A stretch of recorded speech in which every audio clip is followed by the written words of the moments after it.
The equilibrium game is an effective tool for helping students develop a particle-level model of the equilibrium process for simple physical changes. This presentation provides an overview of how to set up, play, and record data for the equilibrium game activities used in this modeling cycle. We begin with the butane liquid vapor equilibrium.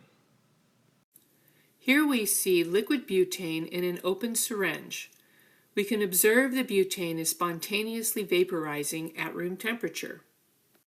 Now we see a sealed syringe set at a volume of about 10 milliliters with some liquid butane at the bottom. There is no visible evidence of change in the butane. We have already observed that butane spontaneously evaporates at room temperature, so we can also presume there is already some gaseous butane present. When the volume of the syringe is increased, vaporizing can be seen briefly, and then it stops. We would like to devise a way to represent what is going on at the particle level that would explain these observations. The equilibrium game is played on a two-part game board. Each side of the game board will be used to represent one of the two phases in this system. We can use side A to represent the gaseous phase and side B to represent the liquid phase.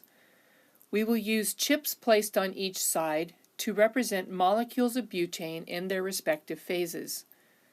Students should discuss together how they would arrange chips on A and B to represent the dispersed state of the gas and the condensed state of the liquid phase. Since the butane begins in a smaller volume and then increases, we can position board B to cover the right half of board A. Later we can include the whole board to represent the increased volume. Students should discuss how they would arrange chips to represent the dispersed state of the gas and the condensed state of the liquid phase. They should come to the conclusion that the liquid phase can be represented with chips and adjacent squares along the interface between A and B, since the gas and liquid are in contact with each other, while the gaseous phase would be represented with chips dispersed throughout the available space. For the purpose of the game, we will use 24 chips for the liquid on board B and 10 chips for the gas on board A. Don't worry about the extra space on the right of board B. This just gives us flexibility to use the same game boards to model a variety of scenarios. Notice the gas is dispersed so the chips are evenly distributed between the columns. Their distribution within each column is less critical since it is the chips in the columns closest to the interface that can change phase. Guide students to develop exchange rules that would explain why we see no apparent change in the butane in the initial image in the video. They should be able to see that the butane particles at the surface of the liquid would be most available to evaporate.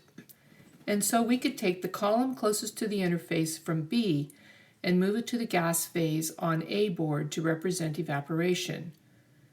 With some discussion, they should also see that it would take about 3 columns of chips on A condensing back to the liquid phase to keep the liquid from appearing to evaporate. We will adopt moving the first 3 columns on A and the first column on B as the exchange rules for this modeling process. Students should also discuss where the chips go when they move to the other board. Students may need to rearrange the chips that remain on each board to keep the representation of the phases accurate.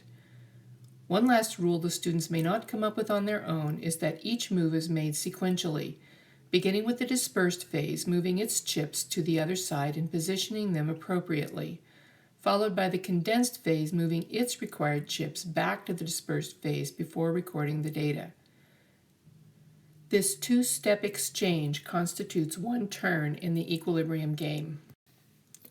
At the end of each turn, students must record the number of chips exchanged in the columns labeled during a turn. First, the number of chips A gives to B is recorded under A gives, followed by the number B gives to A under the column B gives.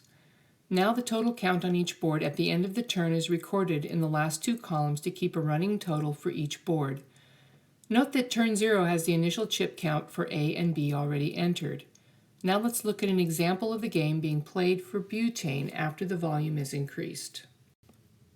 In this liquid vapor equilibrium game, we are representing what happens to the butane after the volume is doubled. The 10 chips representing butane vapor are spread evenly over the 10 columns on game board A, 1 chip per column. Then the students begin exchanging chips according to the rules they developed earlier. The 3 chips on the first 3 columns of A are placed next to the chips on board B, followed by the 6 chips in the first column of B being given back to board A. These chips added to the gas phase are spread as evenly as they can be across the board. The liquid phase chips on B are then positioned next to the interface.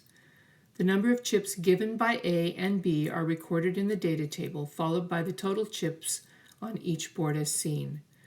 In each successive turn, the sequence is repeated, moving chips sequentially beginning with all the chips in the first 3 columns of the vapor phase on board A, followed by all the chips in the first column of the liquid phase on board B. One way to make sure that the gas phase is being dispersed evenly is to check that the number of chips on either side of the dotted line dividing board A is as closely matched as possible. The game continues until we see no change in the total number of chips on each board for 2 or 3 turns, and students can see that they could continue exchanging chips with no net change in the distribution between the 2 phases, just as we saw no net change in the gas and liquid phases in the video on the butane.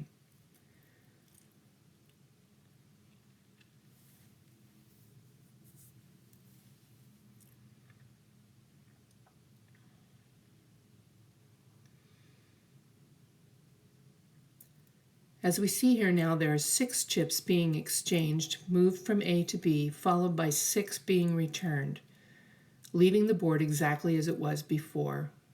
One last move verifies that, in fact, this is going to remain the same. Following this activity, students should be able to articulate the dynamic conditions of equilibrium as the point at which the rate of condensation matches the rate of vaporization, resulting in the total amount in each of the 2 phases remaining constant. In the next activity, students explore how they can explain gas pressure changes when equal amounts of gas measured in puffs are added to a sealed container. Note the graph compares pressure for each added puff for air and for butane. Air behaves as we would have predicted from our model of gases back in Unit 2, but the pressure of butane begins to level off after a few additions. Students are challenged to explain this phenomena using the model we are developing with the equilibrium game. In this game, we can represent a puff of butane gas as 6 chips placed on game board A. No chips are placed on B since no liquid is initially present. The first round is played until equilibrium is evident, moving chips as before. After each exchange, chips are repositioned if needed to maintain an accurate representation of the gas and liquid phases. The students will need to play 1 round of the equilibrium game for each puff of butane added. Note that in the second round, 2 puffs present, the game begins with an additional 6 chips on A and none on B, since in the first round all the butane remained in the gas phase. In each subsequent round, 6 more chips are added to the existing chips on board A, rearranging the chips as needed to maintain a uniform gas arrangement. The chips on B remain in the same arrangement as they were at the end of the previous round. The last scenario explored in this initial sequence using the equilibrium game is solubility equilibrium. In this investigation, calcium hydroxide is dissolved in water in 70 milligram increments using conductivity to monitor when the concentration of dissolving ions stops changing. The solution is stirred until the conductivity becomes stable, and then the reading is recorded in Logger Pro, producing the graph you see. The first few additions produce a linear increase in conductivity for each addition, suggesting all the added calcium hydroxide in these first portions is dissolving. However, with the 5th and subsequent additions, the graph shows conductivity beginning to level off. Students use the equilibrium game to test the model they have developed so far against these observations. The boards now represent the dissolved state and the solid state present in the water. Chips are transferred between the 2 boards using rules appropriate to each phase of the calcium hydroxide until a steady state is reached. Each new addition of calcium hydroxide is played as a new round in the game. The additional chips are added to the board for solid calcium hydroxide in a similar manner that puffs of butane were added for each round in the previous game. The equilibrium game can be very effective in establishing a particle level model for equilibrium for our students, using change of state scenarios to build the model. Here are key elements of the game to keep in mind. The game uses two boards to represent dispersed and condensed states, with chips arranged on each board to appropriately represent the particles in each state.